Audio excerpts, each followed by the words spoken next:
Praise God, హల్లెలూయా. మన ప్రభు అయిన యేసుక్రీస్తు యొక్క నామమున మీ అందరికీ శుభాభివందనాలు. బాగున్నారా? ప్రియమైన సహోదరి సహోదరులారా, పోయిన వారం మీకు ఊరిము తుమ్మిము గురించి చెప్పాను. ఊరిము తుమ్మిము అనేది అది ఆత్మీయ అనుభవం. దేవుడు ఆదికాండం నుంచి ప్రకటన గ్రంథం వరకు మనం చదువుకుంటూ పోతే ఆయన ప్రతి వస్తువులో తన చిత్తాన్ని, తన ఉద్దేశాన్ని చెప్పటానికి తను ఏమనుకుంటున్నాడో, తాను ఏమి చేయాలనుకున్నాడో, మనం ఏమి చేయాలి అని అనుకుంటున్నాడో దేవుడు దానిని చూపించడానికి దేవుడు ప్రతి ఒక్క వస్తువులోనూ తన చిత్తాన్ని బయలుపరిచాడు. కాబట్టి ఈరోజు ఇది ప్రతిదీ కొన్ని రహస్యంగా చెప్పాడు, కొన్ని మామూలుగా చెప్పాడు. సో ఇవన్నీ కూడా మీరు చదువుకుంటూ పోతే ప్రతిదీ అటు చిరుతపులని, డ్రాగన్ అని, లేకపోతే అటు ఎలుగుబంటి అని, ఇట్లా దానియేలు గ్రంథంలో కొన్ని అనుభవాలు, వారము, లేకపోతే 70 వారాలు, ఇలా రకరకాలుగా దేవుడు తన చిత్తాన్ని, తన ఆలోచనల్ని మనకు చూపించి నేర్చుకోవడానికే కాదు, దాని గురించి మనం తెలుసుకొని నడవటానికే దేవుడు ప్రతిదీ నిర్ణయించాడు, రూపించాడు.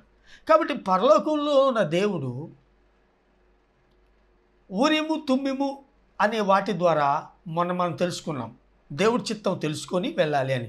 సో ఈరోజు ఇంకో పదం గురించి చెప్దాం. దాని పేరే ఎఫోదు.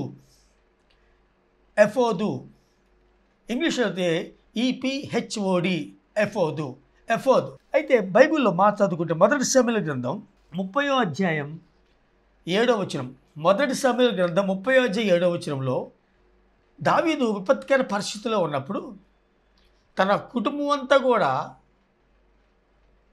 శత్రువులు వచ్చి తీసుకెళ్ళినప్పుడు దావీదు ఎఫోదు తీసుకొచ్చి దాన్ని ధరించి ప్రార్థన చేశాడని రాయబడింది. ఎఫోదును తీసుకురమ్మన్నాడు. అలాగే 2వ సమూయేలు గ్రంథం 6వ అధ్యాయం 14వ వచనంలో కూడా దావీదు ఎఫోదు ధరించి దేవుని మందసం ఎదుట నాట్యం చేశాడు అని బైబిల్లో రాయబడి ఉంది. ఎఫోదు గురించి చాలా చోట్ల రాయబడి ఉంది. అయితే వాటన్నిటి రిఫరెన్స్లు మీకు చెప్పటం కాదు, కానీ ఎఫోదు అసలు అంటే ఏంటి, ఎఫోదు అనగా అర్థం ఏంటి, ఎఫోదు అది ఎందుకు దేవుడు చేశాడు అనే మాట మనం కొన్ని తెలుసుకుందాం. ఇక్కడ నేను చదువుకున్నాను, ఎఫోదు అనగానేమి, దాని అర్థం ఏమిటి అని నేను రాసుకున్నాను. అసలు దాని అర్థం ఏంటి? ఎఫోదు అనే మాటకి గార్మెంట్ అని, లేదా రిలేషన్షిప్ విత్ పీపుల్, లేదా దేవుడితో ప్రజలు సహవాసం చేయటానికి అది ఒక ఉన్నతమైన ఇక్కడ కట్టుకున్న ఎఫోదు. ఊరిము తుమ్మిము లాగానే ఎఫోదు కూడా దేవుడితో సహవాసం చేయటానికి, తన చిత్తాన్ని బయలుపరచడానికి దేవుడు కోరికిన ఒక అద్భుతమైన ఒక వస్త్రం. మీకు పిక్చర్లో చూపిస్తాను. ఆ యాజకుడి యొక్క అంగి, ఒక న్యాయ పతాకం మీద 12 గోత్రాలు, 12 రాళ్ళు. ఇక్కడేమో ఊరిము తుమ్మిము, ఇక్కడేమో ఎఫోదు. ఇక్కడ ఇట్లా ఎఫోదు ఉంటుంది. ఎఫోదు కానీ కొంచెం రోబ్ అని అన్నారు, తాడు అని అన్నారు. దీని గురించి అంత ఫుల్ ఇమేజ్ ఏమి లేదు, చూశాను. కానీ ఈ ఎఫోదు గురించి కొన్ని విషయాలు తెలుసుకుందాం. దేవుడు ఎందుకు ఎఫోదు అనే మాట మనం చదువుకుని పోతే నిర్గమకాండం 28వ అధ్యాయం 6వ వచనంలో, ఇక్కడ 6వ వచనంలో చెప్పుకుంటూ చాలా విషయాలు చెబుతూ, ఆ ఎఫోదుని మీరు చేయవలసింది ఏంటంటే దానిని మీరు బంగారంతోనూ, ఇక్కడ చూడండి, ఇక్కడ కొన్ని విషయాలు ఉంది. ఈ ఎఫోదుని తయారు చేయడానికి దేవుడు ఆ ఎఫోదును తీసుకొని రమ్మన్నాడు. ఆ ఎఫోదు ఎలా చేయాలి? 1 బంగారంతోనూ, 2 నీలముతోనూ, 3 ధూమ్రముతోనూ, 4 రక్తవర్ణముతోనూ రంగులతో దాన్ని తయారు చేయాలి. తర్వాత సన్ననారతో దాన్ని తయారు చేయాలి అని దేవుడు అక్కడ చెప్పాడు. ఎఫోదు ఆ రిఫరెన్స్లన్నీ మీరు చదువుకోండి. నిర్గమకాండం 28వ అధ్యాయం 6వ వచనంలో ఆ ఎఫోదు గురించి ఉంది. ఎఫోదు అనగా దేవుడితో మనం సావాసం చేయాలంటే మనం చేయవలసిన కొన్ని విధి విధానాలు దేవుడు దాంట్లో పెట్టాడు. మొదటిది మనం తెలుసుకోవాల్సింది ఏంటంటే దీన్ని ఆత్మీయంగా అర్థం చేసుకుందాం. దేవుడు ప్రతి వస్తువు, నేను చెప్పాను కదా ఇందాక, దేవుడు ప్రతి వస్తువు, అది బలిపీఠమైనా, అది దీపస్తంభమైనా, అది సముఖపు బల్ల రొట్టెైనా, అది ధూప వేదికైనా, అది మందసమైనా, ఆ మందసంలో ఉన్న పలకలైనా, అహరోను చేతికర్రైనా, లేకపోతే మన్నాగల బంగారు పాత్ర అయినా, బంగారమైన, ఇత్తడి అయినా, ఇనుమైనా, దేవుడు ప్రతిదీ ఒక అద్భుతమైన తన యొక్క ఆలోచనను అక్కడ దేవుడు చూపించాడు. వెండి, మనం చాలాసార్లు చెప్పుకుంటూ ఉంటాం, వెండి విమోచనకు సాదృశ్యమని. సో ఈ విధంగా దేవుడు వాటిని పెట్టింది ఎందుకంటే మనం వాటిని అర్థం చేసుకొని దాని ప్రకారంగా మనం మన జీవితాన్ని ఈ లోకయాత్రలో కొనసాగించడానికి దేవుడు పెట్టాడు. కాబట్టి ఈరోజు చెబుతున్న మాట మొదటిగా బంగారం.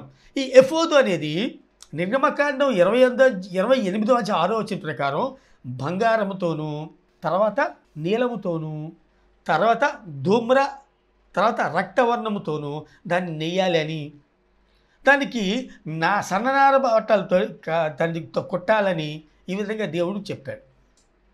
సో నేను చెప్పే మాట ఏంటంటే వీటిలో కొన్ని అర్థాలు త్వరగా చెప్పడానికి ప్రయత్నం చేస్తాను. బంగారము మీకు అర్థమైంది కదండి, వింటున్నారా?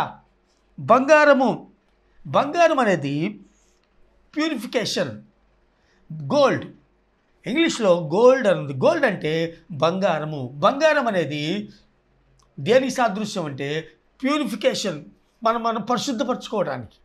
సో దీని ద్వారా మనం అర్థం చేసుకోవాల్సిందంటే బైబిల్లో ప్రకటన గ్రంథము 21వ అధ్యాయము, ప్రకటన గ్రంథము 21వ అధ్యాయము 18 నుంచి 21 వచనాల వరకు ఆ పరలోకంలో ఉన్న ఆ దేవుడి యొక్క ఆ యొక్క పరిశుద్ధమైన పరలోకము బంగారంతో ఉంది అని రాయబడి ఉంది అక్కడ.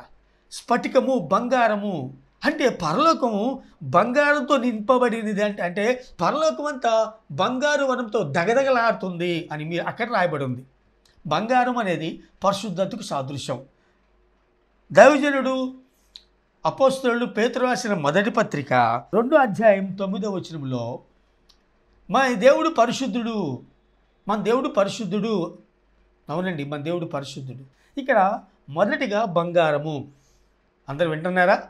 బంగారము అనేది పరిశుద్ధత, ప్యూరిఫికేషన్. నిన్ను నువ్వు పవిత్రపరచుకోవాలా.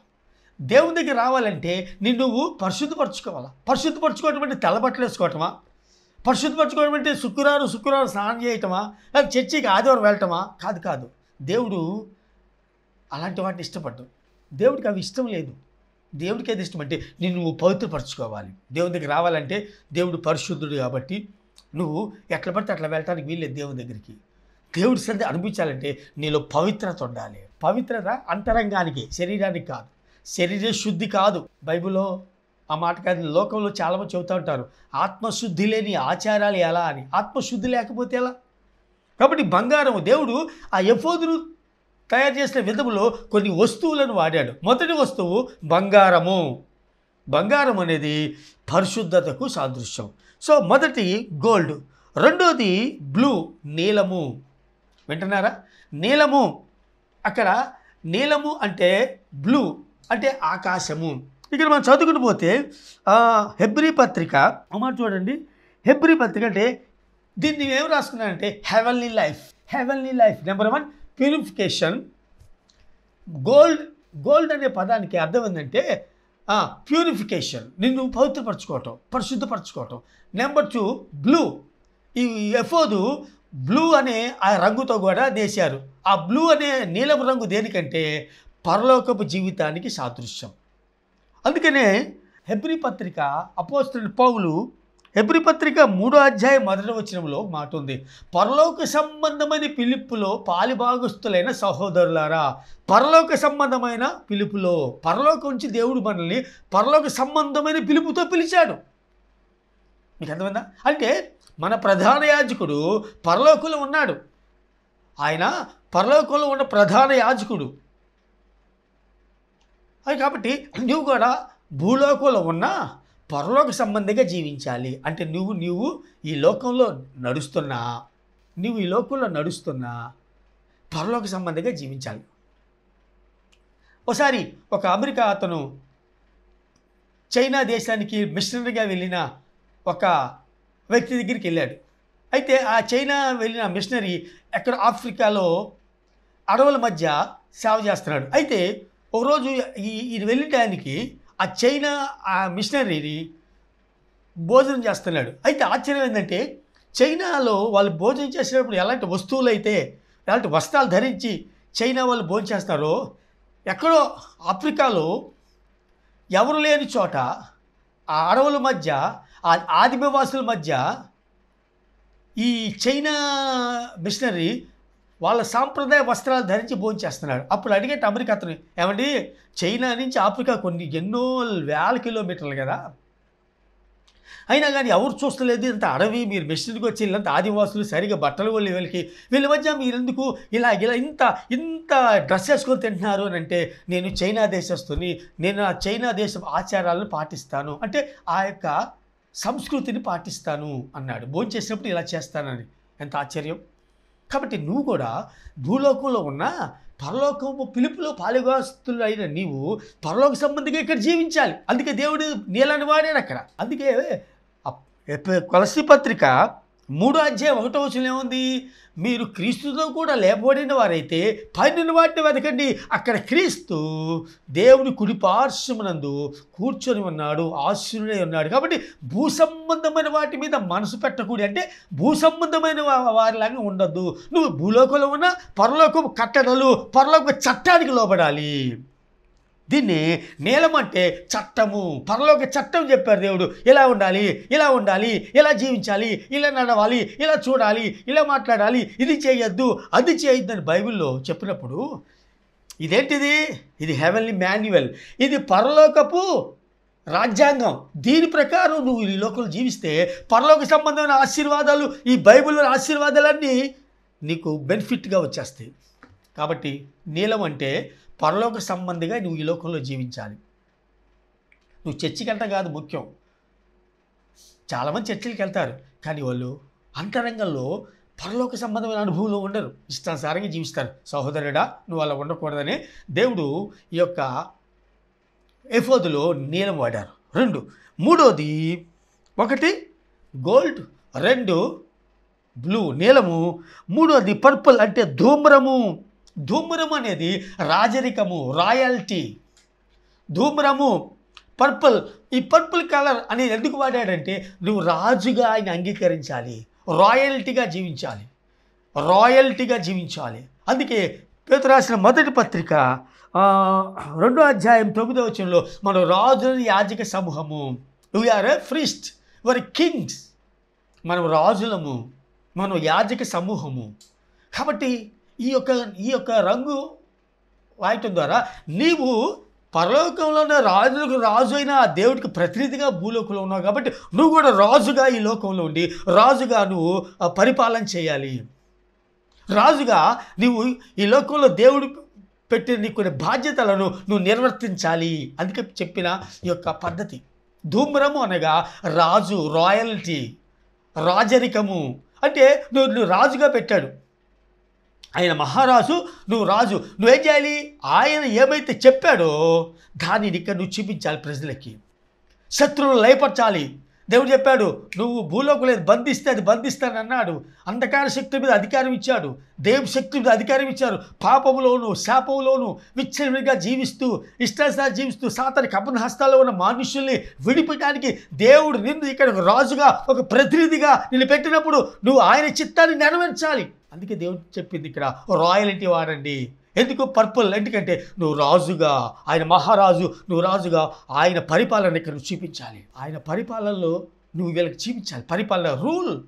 దేవుని రాజ్యము రాబో దినాల్లో దేవుడి చిత్తం అయితే దేవుని రాజ్యం గురించి చెప్పుకుందాం. కానీ నేను చెప్పే మాట ఒకటే సహోదరుడా, సహోదరి.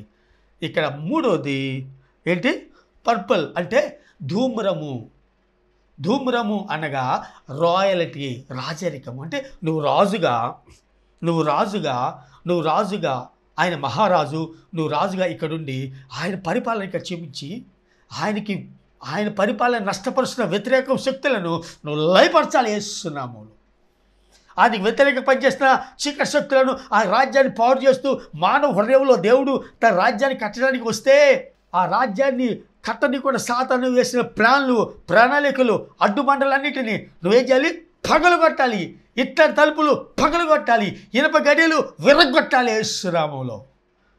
అందుకే నువ్వు ఈ లోకంలో, ఈ భూలోకంలో ఆయన ప్రతినిధిగా నువ్వు పరిపాలన చేయాలి. అదే రాయల్టీ. హల్లెలూయా. మొదటిది గోల్డ్. నెంబర్ 1 గోల్డ్ అంటే ప్యూరిఫికేషన్.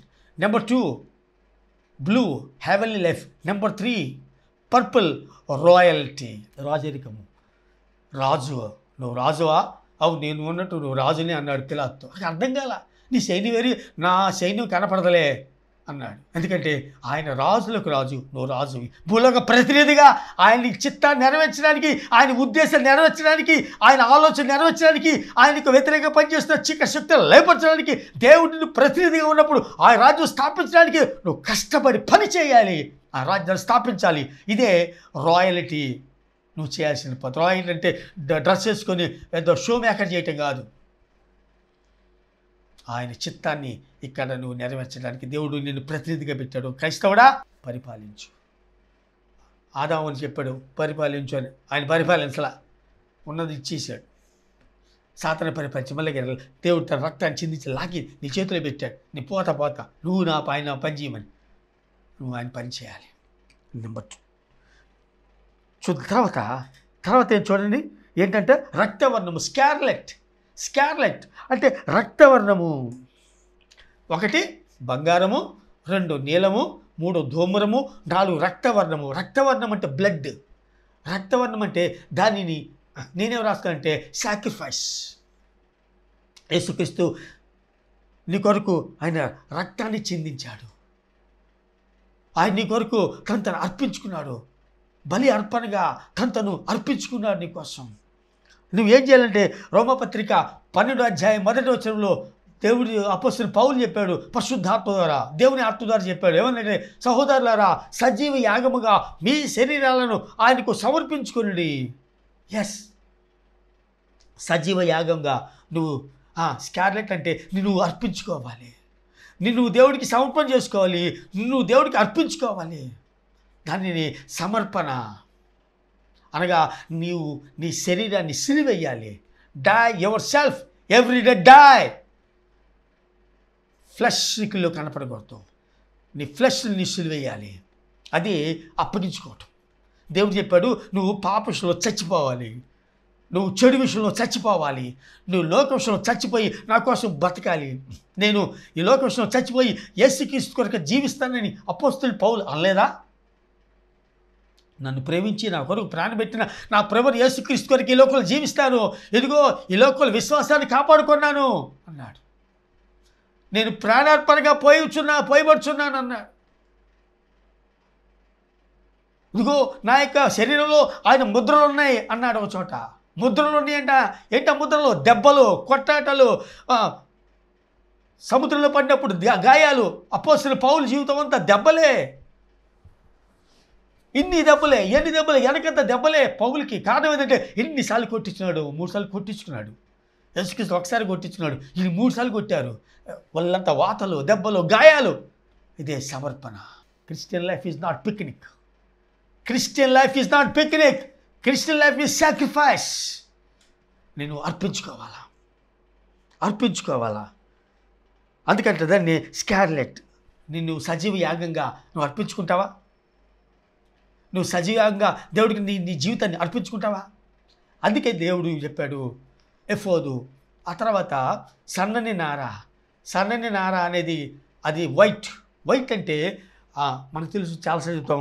వైట్ అనే మాటకి నేను రాసుకున్నాను రైచియస్నెస్, నీతిగా జీవించాలా. నువ్వు సమర్పణ చేసుకోవాలా. ఆ తర్వాత నువ్వు నీతిగా జీవించాలా. నీతి అంటే ఏంటో తెలుసా? నిజాయితీగా బతకాలా. నువ్వు వ్యాపారం చేస్తున్నా, నువ్వు ఉద్యోగం చేస్తున్నా, నువ్వు ఏ పని చేస్తున్నా కానీ నువ్వు నీతిగా బతకాలి. ₹1 కూడా అబద్ధం ఆడి సంపాదించకూడదు. దేవుడు చెప్పింది అదే. నీ పొరుగు వానిది పూచికి పుల్ల కూడా తీసుకోవద్దన్నాడు. ఆశించొద్దన్నాడు. తీసుకోవటం కూడా కాదు, ఆశించొద్దు. అబద్ధం ఆడొద్దు. అబద్ధమాడి డబ్బులు సంపాదించుట ఊపిరితో సాటి అని బైబిల్లో లేదా? మోసంతో డబ్బు సంపాదిస్తే ఒకరోజు అది నిలవదు. నువ్వు ఏం విత్తుతావో అదే నువ్వు కోసుకుంటావు. నువ్వు జామ చెట్టు విత్తితే జామకాయలు కోసుకుంటావు, నువ్వు మామిడి చెట్టు విత్తితే మామిడికాయలు కోసుకుంటావు. అది వాక్యం. ప్రియమైన సహోదరి సహోదరుడా, ఈ యొక్క ఎఫోదులో ఈ వైట్ అనేది నీతిగా జీవించాలి, నీతి క్రియలు కలిగి ఉండాలి. నువ్వు నీతిగా బతకాలి. ఏ నీతి? దేవుని నీతి. నీ నీతి కాదు. నీతిలో రెండు రకాలు, ఒకటి స్వనీతి, రెండు దుర్నీతి. సొంత నీతిగా ఉంటారు, అడుగులకు అన్నం పెట్టడం, పాత బట్టలు ఉంటే ఇవ్వటం, అది స్వనీతి. అవి దేవుని దృష్టిలో మురికి గుడ్డలు. దుర్నీతి అంటే దేవుని వాక్యం తనకు అనుకూలంగా మార్చుకొని చాలామంది చేస్తారు. తల్లిదండ్రులు సన్మానించు అని చెప్పినప్పుడు దేవుడు చెప్పాడు ఒక చోట, అమ్మ తల్లి తండ్రి మిమ్మల్ని సన్మానించలేను, ఇది కొర్బాని అని దేవుడికి నన్ను అన్నీ అప్పగించుకున్నానని చెప్పేసి పరిశుద్ధ శాస్త్రులు దేవుడి చిత్తాన్ని తనకు అనుకూలంగా మార్చుకున్నారు. స్వనీతి. అలా ఉండొద్దు. అలా ఉంటే సో డేంజర్. కాబట్టి ఈరోజు అలా ఉంటావా? స్వనీతిగా ఉన్నారు పరిశుద్ధ శాస్త్రంలో. వ్యభిచారం చేసే స్త్రీని తీసుకొచ్చారు. యేసుక్రీస్తున్నాడు నేల మీద వంగి రాస్తూ ఉంటే మరీ అడుగుతూ ఉంటే మీలో ఎవడు పాపం చేయలేదో వాడు రాయేమన్నాడు. ఓ తల రాయి పట్టుకొచ్చారు. ఎక్కడో రాళ్ళు వాళ్ళ జేబులో ఉంటే రాళ్ళు వేసే బ్యాచ్ ఎప్పుడు ఉంటుంది? దేవుడు అనుకున్నావు. నేనంటాను మరి వాడేడి? ఎవరు? వ్యభిచారం చేసిన తీసుకొచ్చారు కదా. అసలు వ్యభిచారం చేసినది కాదు, వ్యభిచారం చేసినప్పుడు చూసినా కూడా పాపమైన బైబిల్లో ఉంది కదా. మీరు ఆ వ్యభిచారం చేసినప్పుడు మరి ఆమెను తీసుకొచ్చారు, మరి వ్యభిచారం చేసిన వాడేడి?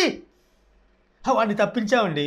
వాడు మానవుడిగా పరిశుద్ధ శాస్త్రంలో దేవుడి చిత్తాన్ని పక్కన పెట్టి దేవుడి చిత్తాన్ని, దేవుడి యొక్క నీతిని తమకు అనుకూలంగా కొన్నిటిని మార్చుకొని, అందుకే దేవుడు చెప్పాడు, ఓ గుడ్డి పరిచయుడా అన్నాడు. నా సేవకుడు తప్ప ఎవడు గుడ్డోడు అన్నాడు ఒక చోట. ఎంత కోపం వచ్చిందో యేసయ్యకి.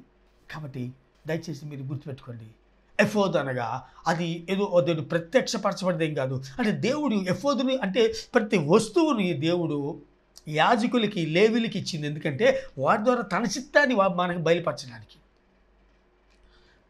కాబట్టి ప్రతిదీ మనం గమనించుకోవాలి. దాన్ని మనం గమనించుకుంటేనే దేవుడు మనల్ని దీవిస్తాడు. కాబట్టి ఈరోజు మరి ఎఫోదు అనగా బంగారం. నిన్ను పరిశుద్ధపరచుకుంటావా? నిన్ను సరి చేసుకుంటావా? ఒకటి ఎఫోదు అనగా నిన్ను ప్యూరిఫికేషన్ చేసుకో, నిన్ను శుద్ధి చేసుకో. దేవుని దగ్గరికి రా. అంతరంగులు శుద్ధి కలిగి రక్షణ పొంది పరిశుద్ధత కలిగి జీవించు, పవిత్రత జీవించు. బైబిల్లో చెప్పాడు, ఇక్కడ బాసికం కట్టమన్నాడు యాజకుడికి, యెహోవా పరిశుద్ధుడు అని. యెహోవా పరిశుద్ధుడు, యెహోవా పరిశుద్ధుడు. యెషయా గ్రంథంలో ఉంది కదా, 6వ అధ్యాయంలో సైన్యములు కదా యెహోవా పరిశుద్ధుడు పరిశుద్ధుడు పరిశుద్ధుడి దేవదూతలు కేకలేస్తాయి, అరుస్తున్నాయి, యెహోవా పరిశుద్ధుడు. నువ్వు కూడా పరిశుద్ధంగా జీవించాలి. 2, నీలము. నువ్వు పరలోక సంబంధంగా ఈ లోకంలో జీవించాలి. నువ్వు ఈ లోకంలో ఉన్నా పరలోక సంబంధమైన అలవాట్లు కలిగి జీవించాలి. ఒకప్పుడు లోకంలో ఉన్నావు, పాపంలో ఉన్నావు, చెడులో ఉన్నావు, నిష్ఠగా జీవించావు. కానీ ఇప్పుడు వాటిని వదిలిపెట్టి పరలోక సంబంధంగా బతకాలి. బైబిల్ చదివి బైబిల్ ప్రకారం నువ్వు జీవించాలి. అది నువ్వు ఇతరులు జీవించాలి. ఇతను నిజంగా ఇజ్రాయేలీయుడు అన్నట్టుగా ఇతను నిజమైన క్రైస్తవుడు ఈ గురించి చెప్పుకోవాలి జనం అంతా. 3వది చూసుకుంటూ పోతే ఏంటది? 3వది పర్పుల్ అనగా ధూమ్రము. ధూమ్రము అనగా రాయల్టీ. ఆయన ప్రతినిధిగా ఈ భూలోకంలో చేయి నువ్వు నిలిచి నువ్వు వాక్యం ప్రకటించి సాతాను రాజ్యాన్ని కోల్చాలా. 10 మందిని పాపంలో ఉన్న వారిని దేవురాజ్యం లాక్కు రావాలా. ఇది దేవుడి రాయల్టీ. తర్వాత రక్తవర్ణం అనగా నువ్వు సమర్పణ చేసుకోవాలా. సమర్పణ చేసుకోవాలి దేవుడికి, సంపూర్ణ సమర్పణ, సాక్రిఫైస్. ఆ తర్వాత నేను చెప్పుకున్నాను కదా, ఆ యొక్క మన చదువుకుని పోతే వైట్ అనేది నీతిగా జీవించాలి. ఆ సన్ననార అనేది నీ యొక్క క్లీన్ చేసుకోవాలి. నీ కుష్ఠరోగం లోపల అపవిత్రతను క్లీన్ చేసుకొని శుద్ధి చేసుకొని సరిగా జీవించడం దేవుడు చిత్తం కదా. అలా ఉండటానికి దేవుడు యొక్క సాయం చేయను గాక. ప్రార్థన చేసుకుందామా? ఈ విధంగా మీరు జీవించండి, దేవుడు దీవిస్తాడు. ప్రభువా నీకు వందనాలు. ఈ యొక్క వాక్యం ద్వారా నాతో మొదలు మాట్లాడారు. నేను నీ చిత్తానుసారంగా మేము ఉండుటకు సహాయం చేయండి అయ్యా. ఎఫోదు ధరించిన దావీదు ప్రార్థన చేశాడు, మీతో సావాసం చేయాలి, మీతో సేవ చేయాలంటే ఈ అనుభవాలు కలిగి ఉన్నప్పుడు అప్పుడు ప్రభువా ప్రార్థన చేస్తే నీకేం కావాలి కోరుకోని అంటావు. కాబట్టి మేము కూడా ఎఫోదు అనుభవంలో కలిగి నడుచుటకు మాకు సహాయం చేయమని నజరేయుడైన యేసుక్రీస్తు వాక్య బిడ్డలను దీవించి ఆస్వాదించమని, వారి కూడా ఆధ్యాత్మిక అనుభవంలోకి నడిపించమని నజరేయుడైన యేసుక్రీస్తు నామములో ప్రార్థిస్తున్నాను తండ్రి. ఆమెన్. మీ అందరి కోసం ప్రార్థన చేస్తున్నాను. మీరు నా కోసం, నా పరిచర్య కోసం ప్రార్థన చేయండి. తప్పక మీకు అవసరతలు ఉంటే డిస్ప్లే మీద మీరు కనుక పంపిస్తే ఫోన్లు కానీ ఖచ్చితంగా మీకోసం ప్రార్థన చేస్తాను. మీ యొక్క సమస్యలన్నీ తెలియజెప్పని ప్రార్థన చేస్తాను. దేవుడు మిమ్మల్ని ఆస్వాదించి వర్ధిల్లు చేసి ఉన్నతమైన ఈ ఆత్మీయ అనుభూతికి నడిపించును గాక. Amen, amen, amen. అందరికీ వందనాలు. God bless you all.